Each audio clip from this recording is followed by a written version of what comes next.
Hey, what's up guys, and welcome back to my channel. This is the third video I am going to be uploading to my channel. If you haven't seen my videos yet, please check them out. I'm just an average guy, an average father, except my son is a Ukrainian citizen. I met his mother, Alina, who is from Sumy, Ukraine, back in like 2009 or something like that. And, we wound up getting married, and unfortunately, due to the Obama administration's deportation laws, they wound up deporting my legally married wife back to Ukraine because her visa was 3 weeks expired. And wouldn't tell me where she was for the longest time until finally they told me she was in some ICE facility in Kentucky. I drove all the way the hell out there from where we were living in Virginia at the time, only to be told that they had already put her on a plane and sent her back to Ukraine. So my son Eric was born in Sumy, Ukraine, which is northeastern Ukraine, right on the Russian border, directly across from Kursk, Russia, where the Ukrainian military is currently fighting at right now inside of Russia. They actually invaded Russia, so good for them. Unfortunately, I was not able to see that while I was there. I was injured in early April 2023. A 152 millimeter Russian artillery shell exploded about a meter and a half away from me, and I wound up suffering a fractured skull, really bad brain bleed, numerous broken bones. I was in a coma for 3 months and 26 days. I had to learn how to walk again, how to talk again. I couldn't talk without stuttering, and I'll tell you what, once you can't pronounce any word without stuttering, your self-confidence as a man quickly goes away. I thought I was going to be another stuttering Stanley, and that was a really hard thing to do, but I got through it. I got my speech back. I'm able to walk again. I still do have trouble walking. I have like a very small fracture in my hip. It wasn't, I guess, large enough for them to do anything about it, but it affects the way I walk. I walk with a limp sometimes. I have a lot of sciatica pain. And while in Ukraine, I was getting really good painkillers, Dilaudid, oxycodone, morphine, oxymorphone, I believe it was called. And so that took away, took care of all my pain issues. And once I flew back into Jacksonville and got back into Florida, once I saw a doctor, they're like, oh yeah, well, we're sorry you got hurt, thank you for your service, blah blah blah. Yeah, we can't prescribe you anything, you know. And my medical records are like a phone book, I have that many injuries, but I'm getting through it. It's very difficult, but I have good days and bad days. I didn't make any videos for the last 2 days because I was literally in so much pain. I was crying throughout the day. And I've always been a guy with a very, high pain tolerance. I mean, I went to war at the age of 45, you know. You know, Most people go to war like 18 or 20, not 45 years old, you know. But I did it to pay a debt I owed to the Ukrainian military for, liberating the city of Sumy, Ukraine, making it possible for Alina, my son's mother, and my son Eric to be able to leave Sumy after, living under Russian occupation for 6.5 weeks, and to be able to leave safely and go to Poland to where they can live in safety and in peace. So, you know, I have nothing but the highest respect for the Polish people. While I was there in Poland for 2.5 months, you know, I experienced firsthand they are a wonderful, wonderful, caring, kind people. And I have, like I said, I have nothing but the highest amount of respect for them. I really do. Um, you know, this war is so tragic and unfortunate. Um, uh, the city of Sumy and the city that is directly south of Sumy is the city of Kharkiv. And during the time Sumy was under Russian occupation, I believe Kharkiv was as well.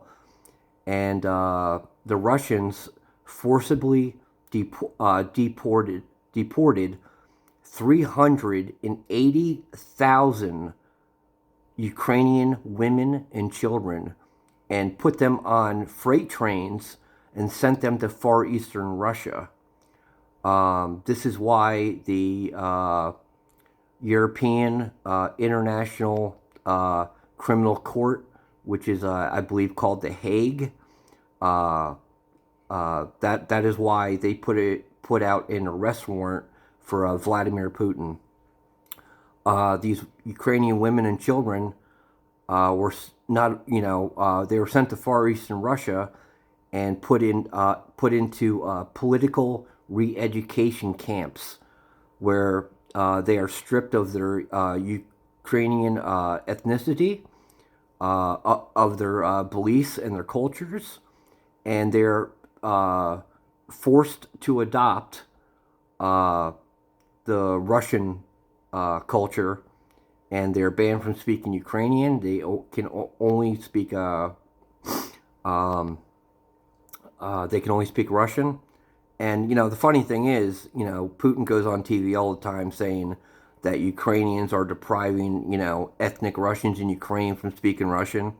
Yeah, I've been all over Ukraine, and not once did I ever meet an ethnic Russian that was afraid to speak Russian in front of a Ukrainian, you know. They converse back and forth all the time in Russian and Ukrainian, you know. There's no problem with that whatsoever. It's a part of their shared culture, you know, and Ukraine completely respects that and, you know, treats them, the ethnic Ukrainians, with dignity. You know, unlike the Russians who were supposedly sent into eastern Ukraine to protect the ethnic Russians. When the Russians came into Sumy, they had killed several hundred ethnic Russian civilians. You know, and after that, they robbed their flats, you know, or apartments, and stole literally everything they possibly could from them. So that's how Russia, you know, protects, you know, their so-called own. You know, yeah. So you know, I've been all over the United States.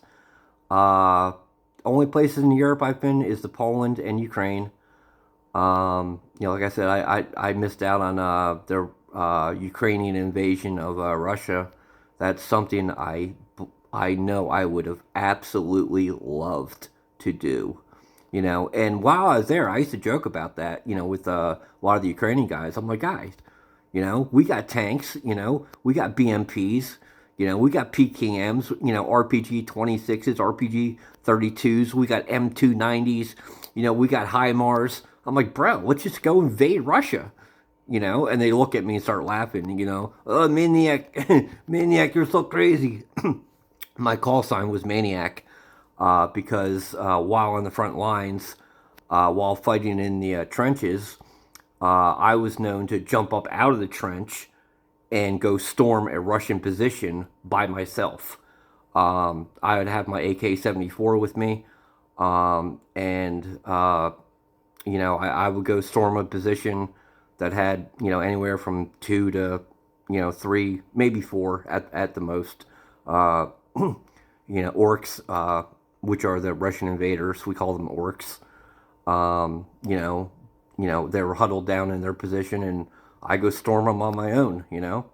And I, almost every, I mean, every time that I recall, they were scared shitless, because they see one guy coming at them, you know, who's, running at them, like a, demon possessed, savage, and they're shitting their, they're shitting their pants.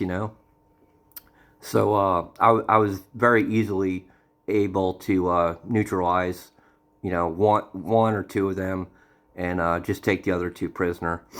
Um, but as I talked about, and I believe my first video, um, I'm very pro Ukrainian. My mother was Ukrainian. She taught me a lot of Russian when I was a kid. Just a very little bit of Ukrainian, but I love my family. I love my ex-wife. To me, she's the greatest mother that God has ever put on this earth. I truly believe that. I love my son. He's an amazing, very intelligent, kind, very kind, and loving boy. He really is. Um, when the Russians invaded, you better believe I took that personally, very personally, and, that's why I wound up volunteering at the ripe old age of 45 to go to war and fight the Russians. So, yeah, been there and done that. They do have some, pretty good hardened fighters. I'm not going to say they don't, because they do. A lot of them Wagner guys, them boys can fight, in Bakhmut, the city where I was actually injured at, we lost about 15,000 guys. They lost about 57,000, I believe, are the conservative estimates of Bakhmut, which is still today the bloodiest battle of the entire Ukrainian-Russian war. Is the Battle of Bakhmut. Like I said, that's where I was injured at. A Russian artillery shell, a 152 millimeter shell, exploded about a meter and a half away from me, and I woke up 3 months and 26 days later in the hospital with a fractured skull, and had a brain bleed, and numerous broken bones. My left leg was broken in 2 places. They didn't set it right. They had to wind up re-breaking it. 2 broken ankles. I'm just gonna go on and on and on. Like, I got foobarred, and if there's any Marine watching this, they know what foobarred means, Like, I was over there. I was I participated in numerous, active, combat missions, I also volunteered in the city of Dnipro, helping a lot of the Ukrainian women and their children get onto the buses to take them out of the country, to take them to Warsaw, Poland, where the majority of them were going. Some were going to Slovakia. Majority was to Warsaw, Poland, or as they say, Wasala, which is Warsaw. But I helped a lot of families, get their stuff out of their houses and carry their belongings to the buses, and treat them with the utmost dignity and respect. For a lot of Ukrainian people, it's what I personally noticed. It's it's almost like almost like a very shameful act to have to leave your own home for your safety, and the safety of your family. A lot of these families, they've been living there their entire lives. They're their parents lived there, their grandparents, their great-grandparents, all lived in, these same, villages and towns and cities, and, a lot of them, in the same buildings. And so to leave those places is extremely difficult. So, that's why, I always treated them with the utmost respect and did everything I possibly could to try to comfort them. Because, yeah.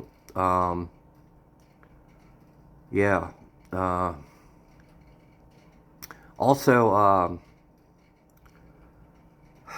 the way the laws are set up in Ukraine, no men or boys from the ages 16 to 64 can leave the country in case they need to, do a mobilization. So you'd see a lot of these families where they'd have like a 17 or 18-year-old son, and he would have to stay behind with the father. So you saw thousands of families being separated, and not just being separated, but going to, and have to going to, go to another country, and live there as an immigrant, I encountered so many Ukrainian families that didn't want to go to Poland or Slovakia. They said, there's nothing there for me. But, the one thing they didn't understand was the world's capacity for, for love, and caring, because, there were tens and tens of thousands of Polish citizens there, waiting to greet them, and welcome them into their homes. My my experience with that, when I was in Poland, I met a lot of Ukrainians, and they would tell me that, these Polish families had opened up their homes to them, and that they'd been helping them, learn to speak Polish, and helping them with all their legal work applications for asylum, to be able to stay there for, until this war's over, so, they can remain in safety until Ukraine is a safe place for them to go back to, for, until they can go back, to their homes, which unfortunately are completely destroyed now because, those rotten, evil, sadistic, Russians, they kill, they rape, they steal, and they burn everything to the goddamn ground, that's what they do and they're proud of that, so yeah, that's why I never took pity on them, I mean, yeah. Yeah. They also did a lot of very sadistic things to our guys, to our captive POWs. And honestly, technically, because Putin did not declare a war, he did not declare war on Ukraine. He declared a special military operation. So technically, the Geneva Convention rules do not apply. So you might have heard me in my first video say, yeah, I got my revenge on a lot of those Russian bastards, and I'm guilty of war crimes. Well, technically, I'm not. That's why I can talk about these sort of things. That's why the Russians, castrate Ukrainian POWs. They beat them. They starve them. And once we got word of that, coming back from the Ukrainian POWs that were finally being sent back to Ukraine, about them, telling us the stories about how the Russians were truly treating them, about how they were, castrating them, a lot of the Azov guys, And my brigade, the Third Separate Assault Brigade, that was formed by a former Azov commander. That's why we're known as Azov's sister brigade. Because we spawned out of Azov. You know, and we take a lot of pride in that. The Azov fighters. They are hardened patriots of Ukraine. They love their country, and they'll fight and they're willing to die, to protect it. And I know a lot of people say, oh yeah, if there's war, I go fight. Really? I mean, maybe you would, but um, the sense of nationality in Ukraine is unlike anything I've ever experienced. It really is. You know, um, the Azov flag that Putin always says, has two SS lightning bolts on it, like, Nazi uh, SS bolts on it. That's actually a Ukrainian N and an I, which stands for national independence.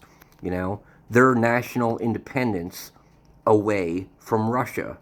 They want to. Ukraine declared their independence in 1991, and since then they've been living as a free sovereign country.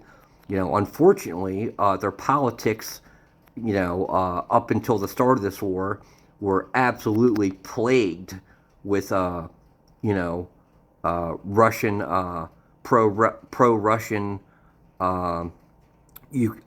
pro Russian guys that were sent from the Kremlin to to try to take over Ukrainian politics, like the election in 2014, where the Kremlin-backed candidate won, and you saw those millions of people uh, come to the Independence Square in Kiev and protest, and their protest led to uh, the overthrowing of the Kremlin-backed and placed president.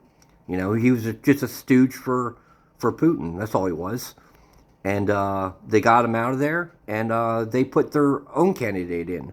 The pro Ukrainian candidate, the one who's actually going to, uh, you know, start, anti-corruption, committees, that look into politics there, and also, the candidates that actually care about the civilians in Ukraine and want to give them a better life, you know, um, a better life, that they can be a part of the EU, the European Union, and also, they want to join NATO. And I hear a lot of Americans, oh, they don't have the right to join NATO. Yeah, actually they do. They don't have the right as of now because the war is going on. Um, but you know, the whole reason they want to join NATO is not so, they can have, all these military bases right on the Russian border. No, it's because they want security and safety, from the Kremlin, from Vladimir Putin and all his goons and thugs, that's, send, their GRU 29 155 unit to come out and poison their political enemies, like they did to Alexander Navalny. They poisoned him with Novichok. Alexander Litvinenko, they poisoned him with polonium 232 in London, England. Um, and all these former so-called um, uh, uh, give me a second. what the hell they call them? I'm sorry, I'm kind of tired. Um, uh, damn. I'm sorry, I can't think of the word right now. It's basically the Russian word for what they call their billionaires. I just, yeah, I know it. I just can't think of oligarchs. There we go, oligarchs. All the oligarchs, all of the oligarchs who have, you know, uh, you know, said things, negative things about Putin and his regime, and who have fled Russia, to foreign countries, including America, you know, and this GRU unit 29155, they are specifically trained and tasked with tracking down anyone who has any sort of influence, who speaks bad about Putin, and they go there and they kill him. Boris Berezovsky. Uh, I butchered that. Sorry, it's a Jewish last name. It's kind of hard to pronounce. Yeah.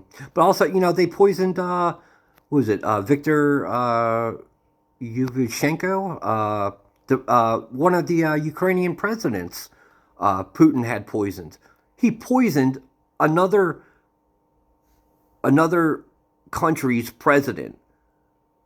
I mean, think about that for a minute. Poisoning another country's president, and the poisoning like really fucked him up. Like, it's a miracle the man survived. It really is. I'm glad he did. But his whole face is permanently disfigured.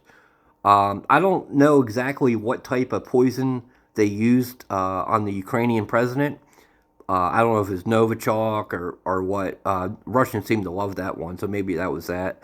But yeah, he's permanently disfigured now, and I mean, just the audacity to do something like that.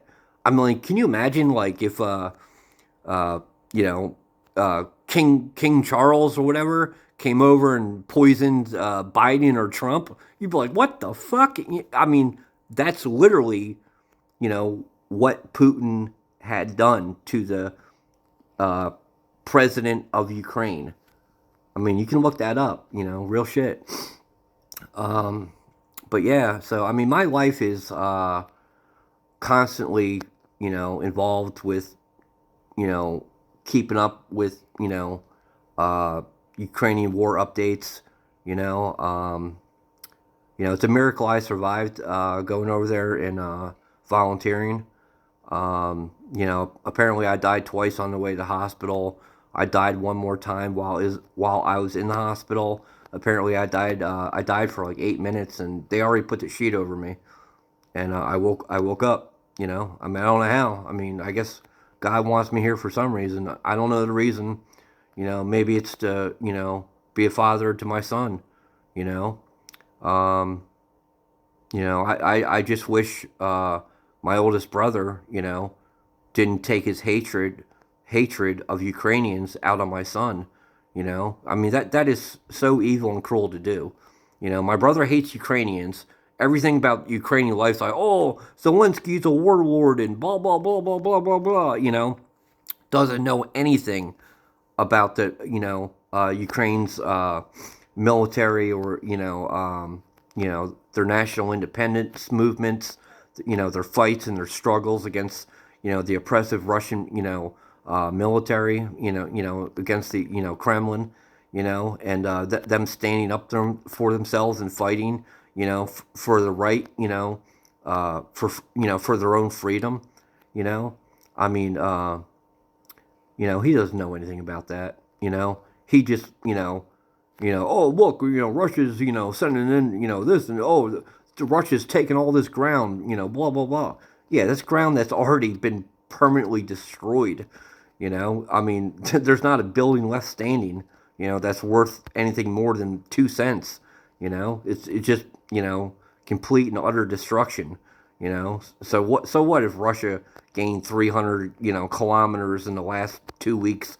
Who gives a shit? Because I mean, that land is, virtually worthless.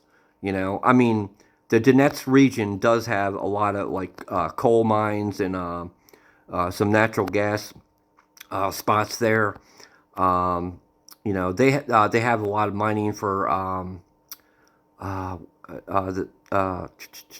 lithium. They have a lot of lithium mines, which are very important and obviously worth a lot of money.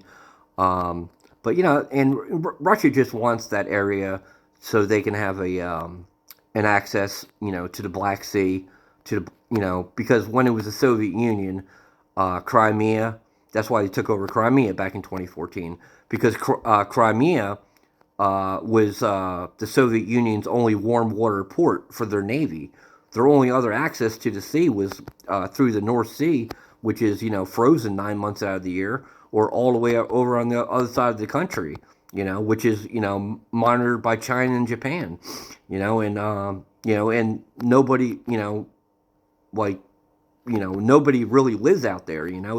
It's all desolate. I mean, they have some small tribal types of people. Uh, ethnic people. That are native. To Far Eastern Russia. But like they don't. There's no towns and cities out there. It's all little. They're all living in grass huts, so to speak. There's no shipping ports or anything like that. So that's why Russia never put a navy over there. But that's why Russia wants Crimea. Also, Crimea is where for centuries Ukrainians and Russians have gone in the summertime, to be able to swim in the Black Sea and for vacation, so to speak. Now it's all built up with hotels and casinos and restaurants and bars and so there's billions of dollars worth of businesses in Crimea, much of which was built up by Ukrainians, and they lost all their businesses when Russia took Crimea back in 2014, and all those businesses are now owned by the Kremlin, or all oligarchs that just say they own it when Putin really does, or at least he gets the bigger cut of the half, so to speak. But the Sea of Azov as well. Putin's ambitions of wanting to rebuild the Russian Navy, which is there's nothing left of it. Ukraine has put an end to the Russian Navy. They sank the unsinkable Moskva, the flagship of the Russian fleet.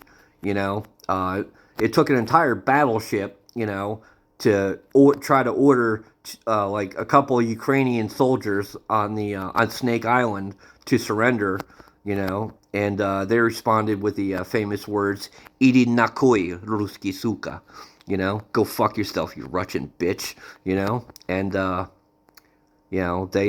they shelled the shit out of the island of Snake Island, and those Ukrainian patriots, paid the price.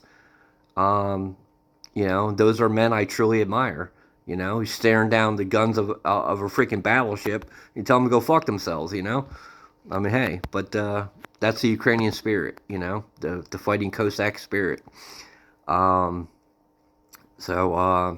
yeah, I really am hoping and looking forward to see Crimea gain its independence again.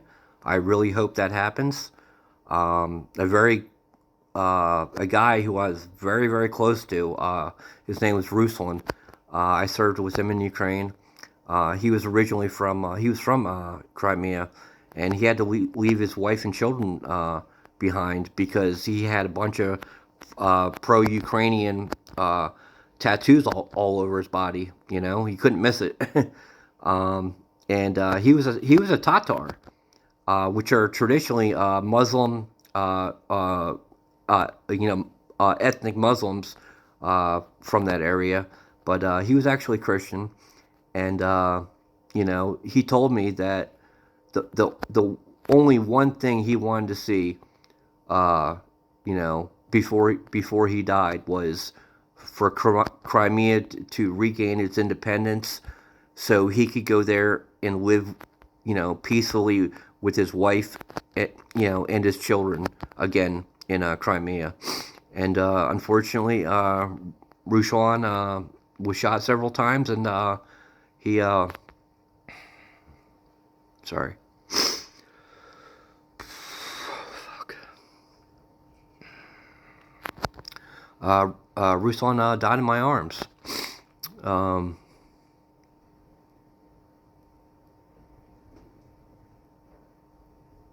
That's something I'll never forget. He he took me under his wing, so to speak. He he had already been in the military, and he knew I was a volunteer. He knew where my heart was at. So he took me under his wing, and he taught me how to survive. Which I did for 10.5 months. Um, in numerous engagements. As in the shit, as they say, I survived. Unfortunately, when they fire artillery shells at you, you can hear them screaming coming at you. It's just you have no idea where they're gonna land, and one took me out of commission. So, but I lived, you know, but so I was lucky for that. Um, but yeah, sorry, I was kind of speaking about my oldest brother, how he, his like he doesn't even have a reason to hate Ukrainian people. Like, no Ukrainian person ever came up and punched him in his mouth and took his money, So why would he hate them? He absolutely despises, you know, uh, Ukrainians and Ukrainian, culture and its people, and I can't figure out why. You know, I mean, you know, he refuses to have any contact with my son because he's Ukrainian, and his mother, you know. Um, yeah, it's just unbelievable, especially like, his mother, my mother, the same mother, you know, was Ukrainian, you know. So, I don't know if that's where he gets it from, but he always had a good relationship with my mom, so I don't understand, you know.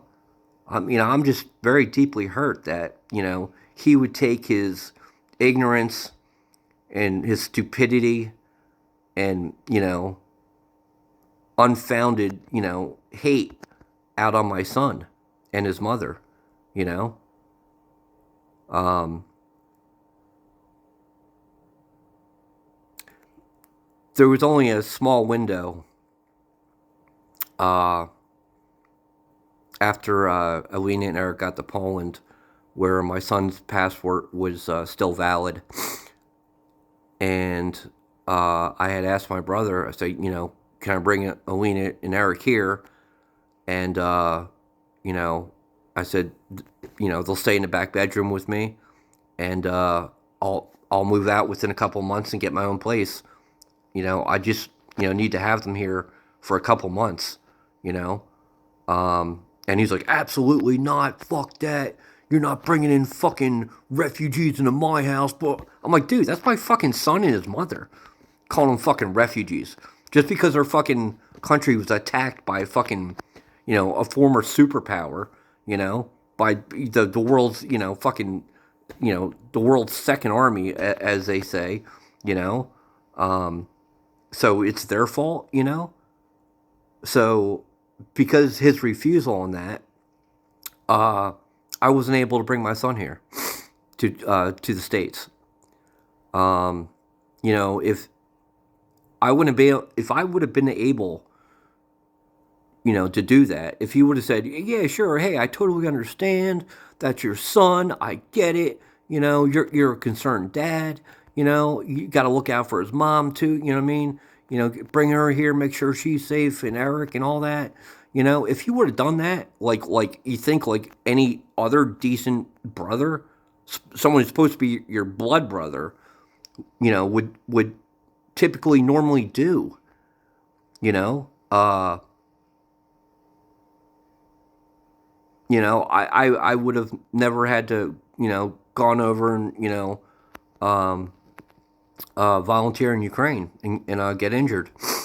And I suffer from chronic pain all the time. The other day like I said, I was crying. We got we got like an inch or two of snow here, and it's just been really cold and windy out, and it just really has been affecting my body. My bedroom, it's really not that warm. I got a couple extra blankets, but anytime I get up out of my bed, it's I definitely feel the chill, and I can't go outside. I can feel the air come through the front door, and it's really affected my pain levels. And that's something I have to deal with for the rest of my life. But that's because I made that decision to go and defend my son's homeland. From these these evil, freaking murderous Russian, freaking tyrants and bastards. But if I would have been able to bring Eric and Alina here, my brother would have let me have them, fly in and stay at his house for, even just a couple, like 2-3 months. My life would be completely different. I would be able to see my son, because we have our own place somewhere in Florida right now. I'd be able to see and spend time with my son every day.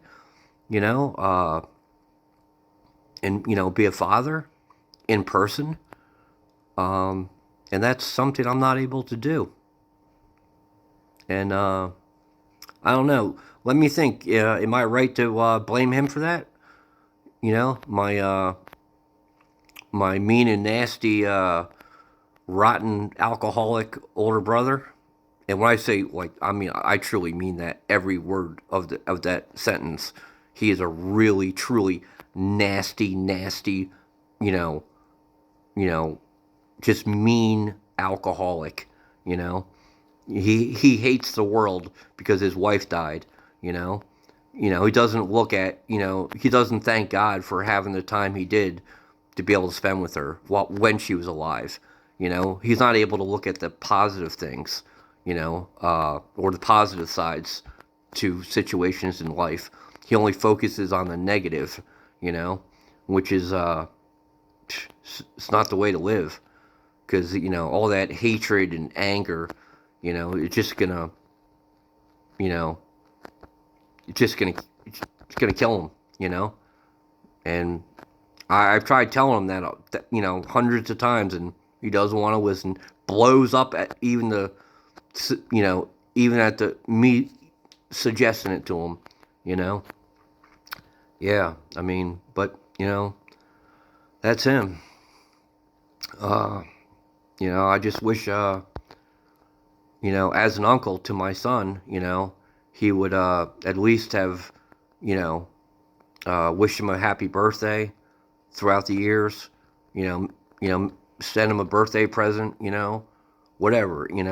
Um, you know, uh, presents for children don't cost a lot. What, he couldn't buy him a little toy truck or something? $20? I mean, come on. You know, I mean, yeah. Um, he tried insulting Alina. He's like, oh, she's just a stupid Ukrainian. I'm like, yeah, stupid Ukrainian who speaks fluent Russian, Ukrainian, Polish, and English, and she has 2 master's degrees, and she's trying to go back to school in Poland to get her doctorate degree. Yeah, she's a real idiot. Right. Meanwhile, my all my brother has to his name is a high school diploma, you know, and a CDL, and he's Captain Intelligence, right, you know. I mean, I don't. Maybe he hates the fact that I actually had the balls to get up and go to war and do something about it, where he's too much of a pussy and just sits behind the television, you know, uh, you know, acting as a armed, how do they say it, calling military operations from the luxury of your armchair, you know, which he certainly does. He sits there with a beer in his hand. Oh, you know, they should do this, they should do that. That's why they're getting their asses kicked. Blah blah blah. He doesn't know a fucking thing about military fucking operations and fucking the whole all the logistics and everything that goes behind it. Doesn't have a fucking clue, you know.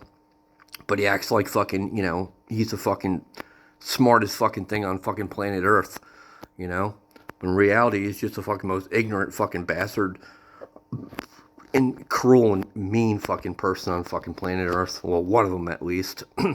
I just don't understand how somebody could hate a child because, you know, they were born Ukrainian, you know. I mean, technically, he's half American because of me, you know, or whatever. My mom, I'm like whatever. I consider myself an American, not a Ukrainian American. I mean, I guess I am because my mom was from Ukraine or whatever, so I guess I'm Ukrainian American. But I'm an American. Bottom line, I'm an American. You know, just like they're Ukrainian. You know, but yeah, he absolutely hates them because they're Ukrainian. You know, and so that's something I have to live with. You know, and I'm just glad. Honestly, I'm just glad my son was not exposed to him with all his mean and hateful speech. You know, um, my son's 1,000 times the man that he'll never be. You know, I mean, really, my son is full of love and compassion. You know, and he's helped out a lot of other Ukrainians who have come to Poland. Who have lost everything. You know, he's gotten them toys and stuffed animals and stuff like that. He's a really good kid. I'm damn proud of him. I really am. You know, I'm very lucky. Um, as a father, I really am. I just wish I could spend time with my son like a normal father. That's something that hurts me. Tremendously. I told you I live in a sober living community, and the reason I'm living here is because when I came back from Ukraine, my brother threw me out of the house. I became homeless. You know, I had spent all my money, over in Poland and in Ukraine. I became homeless at the, for the first time in my life at age, I don't know, 46 or something like that. And you know, I was barely, barely, recovered from my injuries. You know, it was just absolutely horrible. I mean, major depression set in.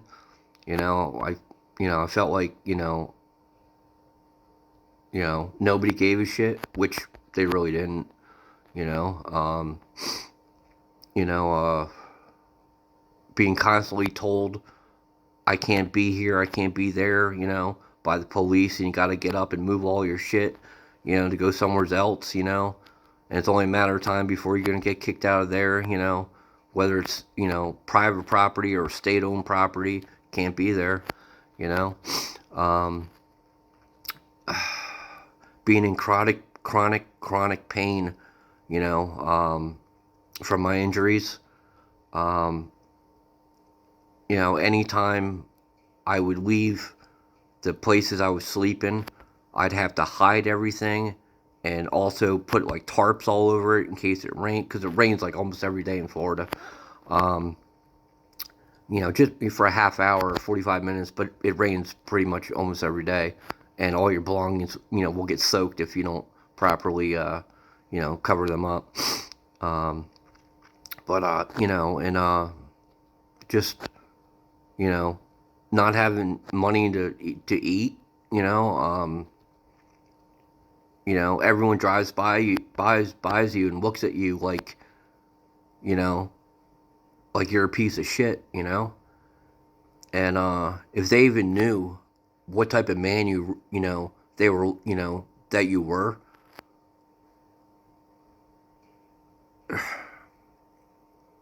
how much, kindness that you have in your heart for what you have done to defend other people who are not able to defend themselves, jeopardizing, risking their life, going forward without even questioning, without even concern for your own well-being. And yet they look at you like you're a piece of shit, Um, and it kind of, after a little while, it really hurts, man. It does. I have a big heart. I really do. Um, I've always tried to help homeless people when I could, like throw them $20 or, buy them some food and, you know, um, throw them $5 or $10 on top of the food or whatever, without judging whether they're for, knowing if they're going to use the money to buy alcohol or buy drugs or whatever. I didn't give a shit. You know what I mean? Just they have it hard enough. They really do. The last thing they need is to be, judged by people that have never walked in their shoes. You know, life is, life is crazy and it's very difficult. But if you can do it with an open heart and, with care and respect, for others, you know, um, it makes, it makes it easier, instead of, having hatred in your heart you know, uh, for others, people that you've never even met, or just because they're, you know, whatever certain color or whatever, a certain race, or ethnicity, you judging them and hating them, for something you don't even understand. I mean, that's the shit I had to deal with my own family. I've told I've been talking to you about that, but yeah, I mean, ultimately, I tried taking my life on two different occasions. It's not something I'm very proud of. Um, if I would have had a gun, I just would have shot myself, you know. Um, but I didn't. So I went down to Kensington, Philadelphia. And I bought a bunch of fentanyl and did it all at once. Snorting it up my nose. Thinking they would give me a nice peaceful exit out of this world, and because I was in so much pain, while while I was homeless, and you know I guess God blessed me because it didn't work. And the second time I attempted it, right before I nodded off, and uh, probably would have died, my phone rang, and somehow it woke me up, and I answered it, and it was my friend Andy, and he asked me what was going on, and I told him. He's like, "Bro, where are you at?" And I'm like, he's like, "No, no, tell me where you're at." And I told him, and like 10 or 15 minutes later, he came he came racing in that freaking church parking lot, slamming on his brakes, jumping out of the car, running right I'm like, huh? He's like freaking Superman.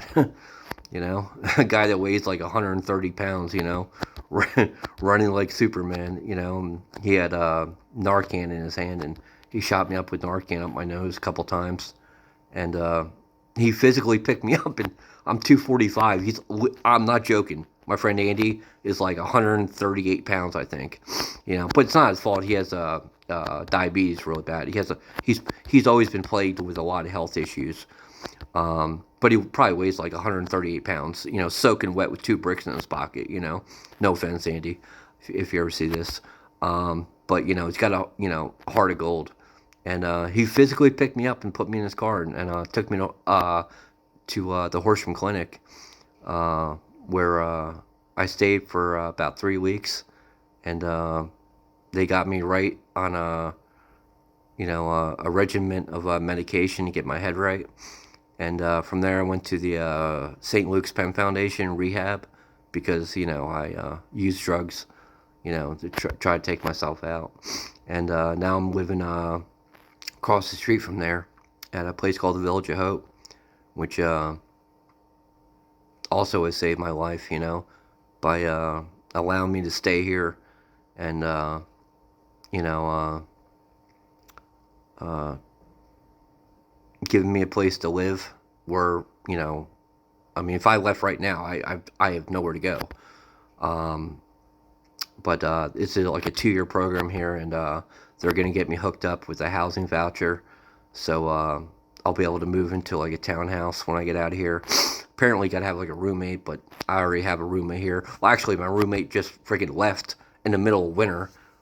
Sorry, my nose is running. Yeah, I'm still getting over being sick. My roommate just got up and left the other day. He's been here. He got here the day after I did.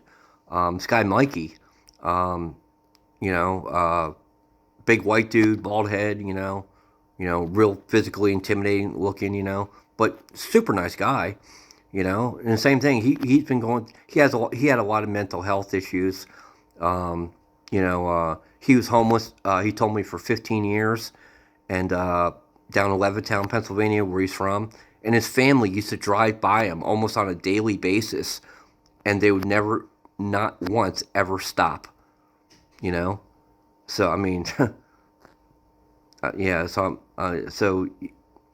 I'm sure that that wasn't easy to deal with. Um, but yeah, he just got up and left, and I'm like, bro, I saw him starting to throw all his stuff into a big trash bag. I'm like, bro, what are you doing? What are you leaving? He's like, yeah. I'm like, okay, where are you going? He's like, I don't know. I'm like, bro, it's freaking snowing out. It's like 10 degrees outside. He's like, I don't care.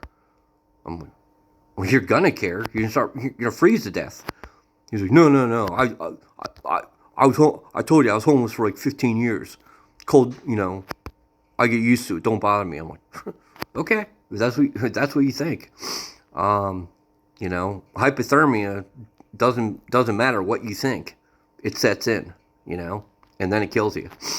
Um, but yeah, he just got up and rolled out, and with nowhere to go, with no money. So I don't have no idea what the hell he was thinking, but I wish him the best. I don't know what he's gonna do from here on out. Um, but I actually have to have a procedure done tomorrow, a endoscopy and a colonoscopy. Um, uh, about I don't know, year ago or so. Um, I've been a lot of times when I use the toilet, I'd have a lot of blood come out, and hey, I'm at the right age for colon cancer, right? So, but they gave me this one pain medicine. It doesn't really do much for pain, but it constipates the living, literally shit out of you, and or in you for that matter. Um, but yeah, so going to the bathroom sometimes is very, very difficult for me. So they said most likely it's like an internal hemorrhoid, which is getting torn. Um, when I have those days where I really struggle to use the restroom. Um, I just hope it's not colon cancer. If it does, the hell with it. I've lived an interesting life enough. I've got to see the world. Firsthand. You know, uh, I I I helped a lot of people, and I think that's the most you can ask for, is to know you did your part. Um, but anyway, so I've had to fast this entire day, which has not been easy. I'm really hungry, but I can't eat anything. not till after my procedure tomorrow. And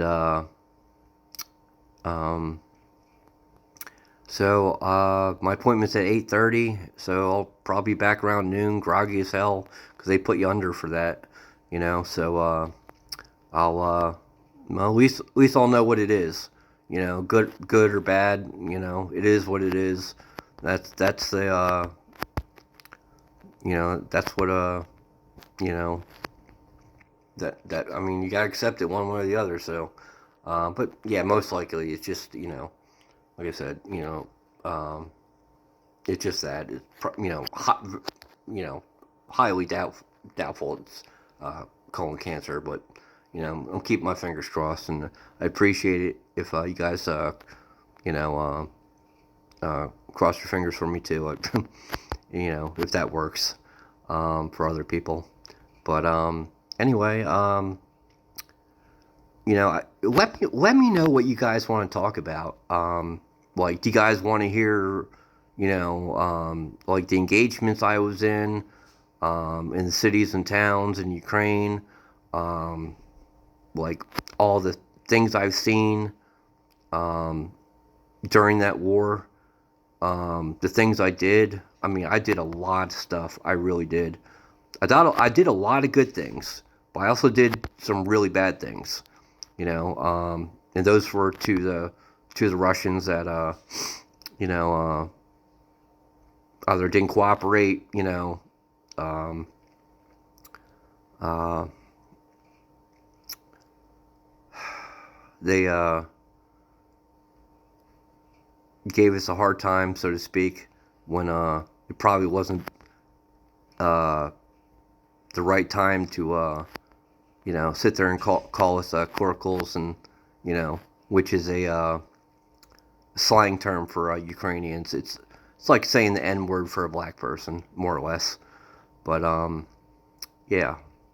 Anyway, so I mean, yeah, just let me know what you want to talk about. I mean, you know, I think I have like 5 views on my channel, so yeah, look out YouTube. You know, I'm gonna be, you know, the next uh shit. I don't even follow entertainment. I think the honestly, I think the last person I saw like was like Tupac and Biggie. You know what I mean? Like, you know, yeah. So I'm gonna blow up like the World Trade, as Biggie would say, right? My YouTube channel. Yeah, look out. You know, uh, yeah, I'm definitely not gonna get a YouTube play button anytime soon. You know, but if you can do me a favor and share this, I mean, you know, maybe I just sound like some rambling idiot to you. You know, maybe I am. I don't know. Let me know.